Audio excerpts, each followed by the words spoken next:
welcome back to my channel. It's Tori, and today I am coming at you with my August wrap up. It's a little bit late, but that's okay. I am very excited to talk about these books because I had some amazing reads in August, and that's just a wonderful feeling. I discovered the first book in what might be a new favorite series if it keeps going the way it's going, which is always exciting. I finished a third book out of 4 of the Long Price Quartet, which, as you guys know, I've been loving. I found a new palette cleanser book that I am going to be shouting from the rooftops for all of you guys for the next foreseeable future because it's amazing. I read a book that I had no idea if I was going to enjoy and ended up really having a good time with it. It was just overall a really great month of reading, and I'm really excited to talk about it.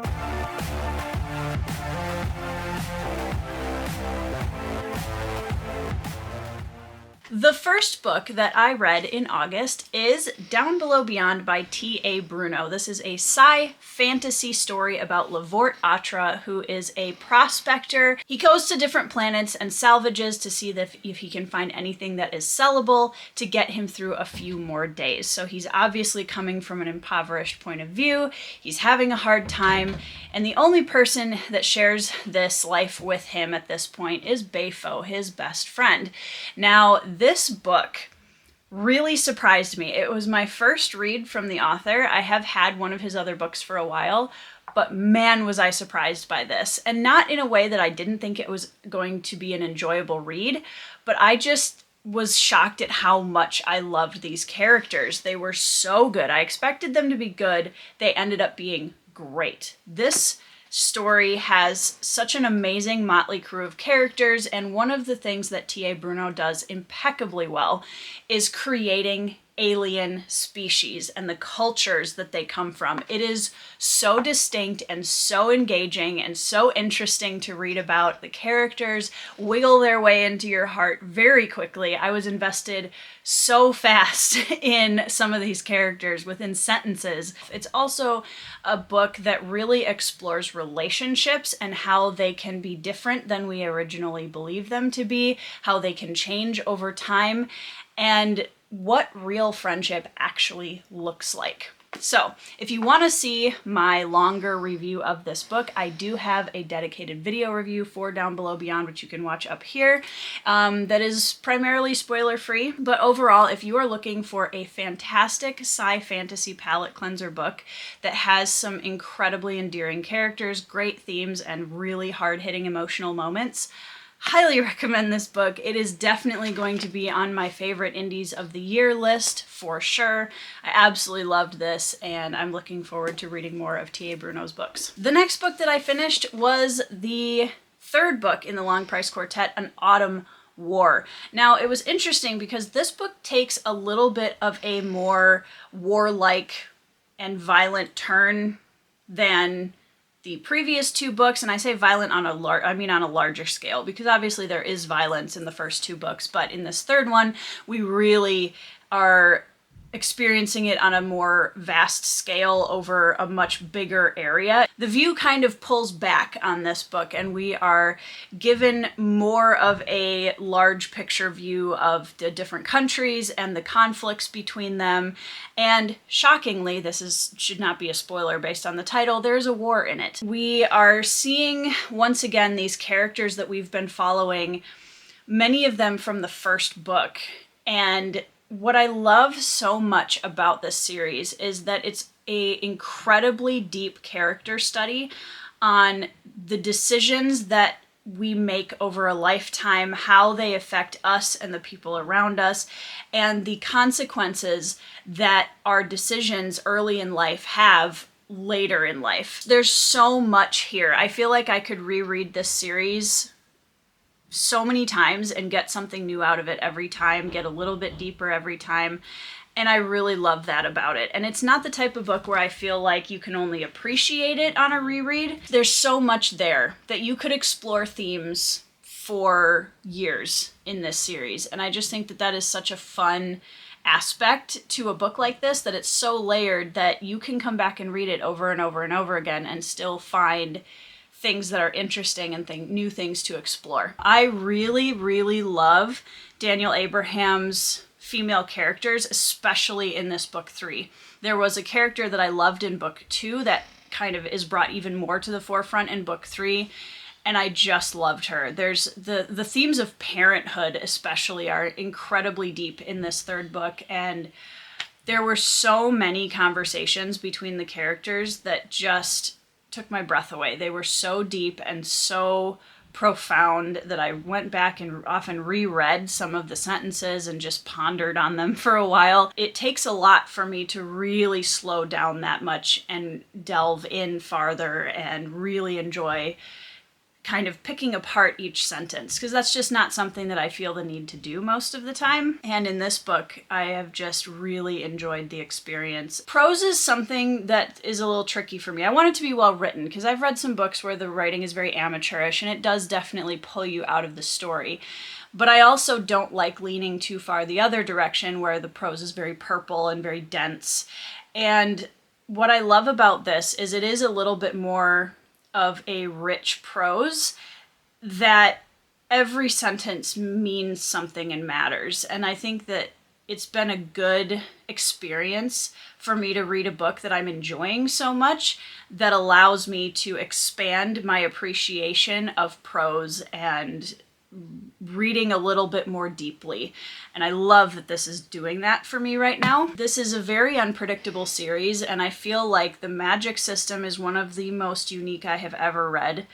It's fascinating and I love it. I don't understand it because it's still very soft. It's a very soft magic system, but it is so incredibly unique and interesting. That is the 3rd book of the Long Price Quartet. I am very excited to read book 4 and finish the Long Price Quartet finally, which was one of my big goals for this year, so I'm excited to be able to say that I actually finished. I'm planning on reading The Price of Spring, the final book, here in September, and I am really looking forward to it. Next up, I decided I needed to take a little bit of a swerve into mood reading, which is something I do not do enough of, and you guys have heard me probably complain about this way too much, but I need to mood read more, because honestly, I find that for myself, I actually enjoy my reads most when I'm either mood reading or have like one buddy read that I can really focus on in a month and not feel like I'm pulled in so many different commitment directions. But this one was one that was a friend recommendation from a while ago, and I just drew it out of a TBR jar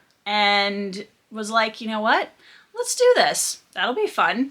And that is The Umbral Storm by Alec Hudson. This was a finalist in last year's self-published fantasy blog off or spfbo competition. A very close friend of mine, Nuclear Powered Katie, linked down below, really, really loves this book, and it's her favorite indie book. And she'd been telling me to try it for a while, wasn't sure if I was going to like it or not, so I decided that I would read it and surprise her. I still haven't filmed a dedicated video review for this, and I want to because it deserves it, but I'm still organizing my thoughts about this book. I was really taken off guard by how much I enjoyed this. It is a progression fantasy, which, for those of you that are unfamiliar with the term, it's basically just in a story in which the characters kind of progress or level up through the story through different acquiring of knowledge or artifacts, etc. It's almost like a video game mentality. And usually that turns me off of books. I'm not a huge fan of progression fantasy. However, I have now read 2 books where it was done subtly enough and didn't take away from the characters and the plot that I really enjoyed it. The first one was Ascendant by Michael R. Miller, which I've talked about on the channel before. I think he did that very well. And his is more of what he calls a cultivation fantasy, which is kind of in the same world as progression fantasy, but a little bit different. But this one is about 3 young characters. It's a coming-of-age story. 3 young characters who are pulled from kind of the backwaters of the world into a very politically charged magic society, and they're tested to discover whether or not they have the affinity to contain and use this magic. Now, the magic system in this story I find really interesting because it uses some of the typical elemental style magics that we would think of in fantasy, but it does so utilizing something called shards. And as the characters gain more shards, they grow more powerful, and etc., etc. I honestly think that the world building in this book is the crowning achievement in the story. I think it's really interesting. I'm really looking forward to book 2. I knew it was a good read when I got to the end and immediately went to look for book 2 and it wasn't out yet and I got upset. That's usually a good sign. So I am very interested to see where Alec Hudson takes this story next. I think it will benefit from the characters growing up a little bit in the second book, but I honestly don't think that this particular coming of age story it doesn't feel YA, I guess is my point. It's definitely pushing more into the adult fantasy thing, and there's a lot of themes in here that I think lend very well to adult fantasy readers. Overall, I had a really good time with this, and it really surprised me. It is a tiny bit of a chunk, but not much, but it reads incredibly quickly. Anyways, this was a pleasant surprise for me, not knowing what I was going to think of it, and I'm really looking forward to reading book 2 of The Sharded Few. All right, next up, I had a buddy read with my very good friend, Dr. John Morrow, who is a reader and reviewer for Grimdark magazine and the Before We Go blog, and we read the first book in The Last War by Mike Shackle, and that is called We Are the Dead. Now, I want to preface this by saying I've tried enough Grimdark to know different styles of it that I don't really jive with very well, and I was kind of on a hunt to find a book that was grimdark that I really could say, this is what I like in grimdark. And I think I finally found it. Before I say anything else about this book, if you want to watch John Morrow and I do a deep dive into the story and the themes and the characters, please go watch our live stream that we did after finishing it. We had an amazing conversation and there's a lot more information about the story and the themes in that. But this book is about a country called Gia, and it is primarily guarded by a group of elite soldiers called the Shulka. These are warriors who believe that they are, here to defend and guard and die for the people of their country, and they've been fending off kind of half-hearted sort of attacks from these other what they consider inferior warriors for years. These inferior warriors, called the Igril, are kind of the savages of the world, and the Shulka look down on them until the world ends, essentially. And the Igril have been fooling them all along, and all of a sudden their country is completely overtaken and overrun by the Igril and the kind of god emperor that leads them. John and I kind of touched on the fact that this story really kind of echoes the feel of World War II occupation. The slogan on the very front of the book says "No more heroes," and that's really what this book is about. It's what happens when all of the heroes are gone and you are only left with the everyday ordinary citizens who are now placed in a position where they can either choose to try and be heroes in spite of overwhelming odds and what seems like inevitable failure, or they can turn their face away and try to just survive. And the themes in this story are just so incredibly powerful, and I love survival stories and I also love military fiction. So I think those two things being present in this story just made it an absolute home run for me. The character work in here is phenomenal. The female characters in this book were phenomenal. There's just so much here and I absolutely loved it. But at the same time, it's a very heavy book and still manages to be a complete page turner, which shocked me. It was the kind of book where I would start reading and say, I'm going to just read a chapter before bed. And, an hour later, I was still reading and I was like, I can't put this down. So it's incredible. This is the book that I will be using as my example of what I love in grimdark. It's incredible. It does not pull any punches. It is dark. It is violent. It is profoundly character driven and takes place in the span of only a few days, which I'm always very impressed when authors can tell such a gripping tale of a few days' time and all of the things that happen within that time period. So anyways, We Are the Dead by Mike Shackle was a huge hit out of the park for me. I cannot wait to keep reading this trilogy, and John and I will be buddy reading A Fool's Hope, which is book 2 here in September, and then the final book, Until the Last, we will be buddy reading in October. And yeah, we'll see. I'm sure we'll be doing live streams for both of those as well, so keep an eye out for that. If you've been looking for a really powerfully gut-punching grimdark that is character-driven with some really, really beautiful themes, this is it. The last book that I read in August was The Beast Hunters by Krister Lenda. If I'm not pronouncing that correctly, please put it down in the comments so I know how to. But this is the story of two men who are beast hunters who happen across a young woman whose family has just been horrifically slaughtered by a really violent creature.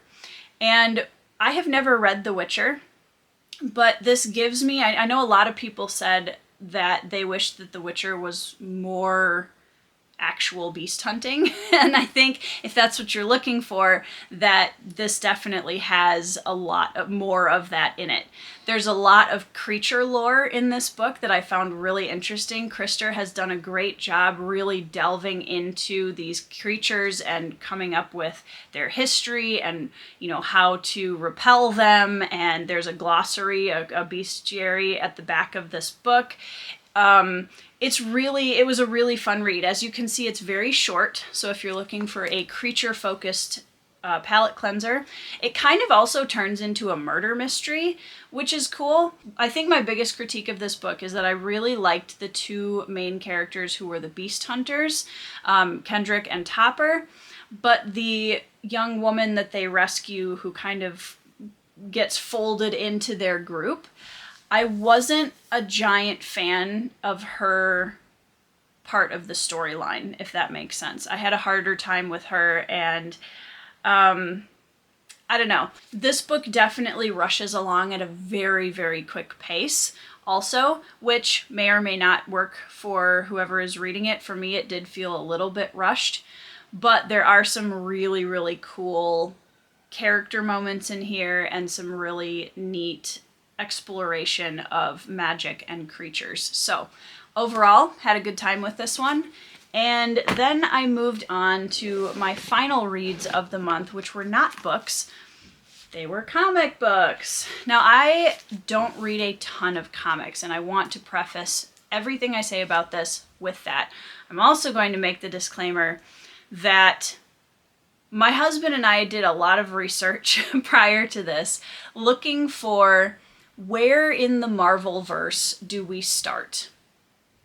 Nobody seems to have the answer to that. It is very difficult to find any sort of clear entry point to the Marvel comics. And so we thought, you know what? We're just going to pick somewhere and start there and see what happens.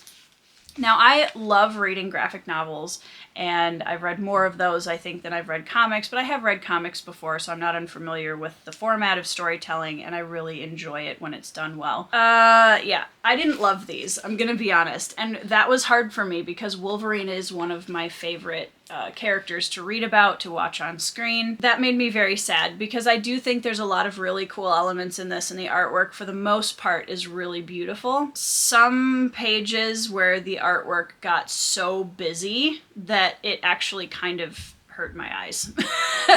Which sounds weird to say, but it was a very strange reading experience, and it really pulled me away from the story. But overall, the artwork was really beautiful.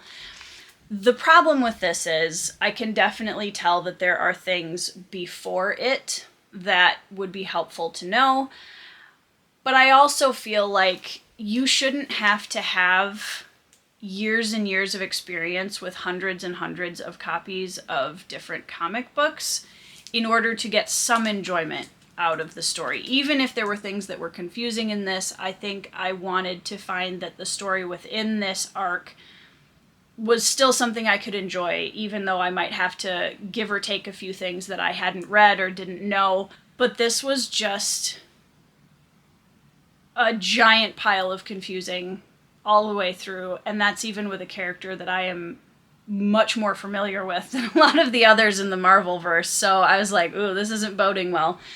And I realized that a lot of the longtime comic fans will probably be upset by this, but that was just my experience. I don't really know how to explain it. I didn't have a fantastic time with these, and I think moving forward, I'm not sure if I just need to start somewhere else and maybe even read comics outside the Marvel-verse, because I don't honestly know if this format is the way that I will enjoy the Marvel characters the most. That's a personal thing. So I know for all of you purists out there, you're clutching your pearls at the moment, but I just don't know if the Marvel comics are going to be something that I will be able to get into. We'll see. I'm never going to say never, but overall, I read them, I experienced them.